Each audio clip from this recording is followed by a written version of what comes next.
ருத்ரன் தனிமையில் வாழ்ந்தான். பள்ளியில் நண்பர்கள் இல்லை, விளையாட்டில் சேர்க்க யாரும் இல்லை. இதனால் அவன் மனம் எப்போதும் சோகத்தில் மூழ்கியிருந்தது. ஒருநாள் கண்கள் கலங்கி முருகரிடம் பிரார்த்தனை செய்தான். எனக்கு நண்பர்களே இல்லை. நல்ல நண்பர்கள் கொடு, என் வாழ்க்கை மகிழ்ச்சியாகட்டும். அவன் கண்ணீர் துளிகள் தரையில் விழுந்தபோது அவன் எப்போதும் விளையாடும் பொம்மைகள், சிங்கம், சிறுத்தை, புலி கண்டான். ருத்ரன் அவற்றை முத்தமிட்டு அன்போடு அணைத்தான். அந்த அன்பின் வெப்பத்தில் அதிசயம் நிகழ்ந்தது. சிங்கம், சிறுத்தை, புலி பொம்மைகளுக்கு உயிர் வந்தது. அவை கண்களை திறந்து சிரித்தபடி ருத்ரனை நோக்கின.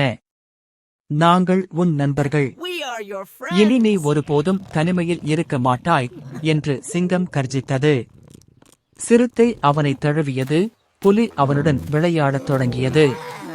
அந்த நாளிலிருந்து ருத்ரனின் வாழ்க்கை மாறியது. அவன் தனிமை மறைந்து அன்பும் நட்பும் நிறைந்த உலகம் உருவானது. முருகரின் அருளால் பொம்மைகள் உயிர் பெற்று அவனுக்கு உண்மையான நண்பர்களாக ஆனது.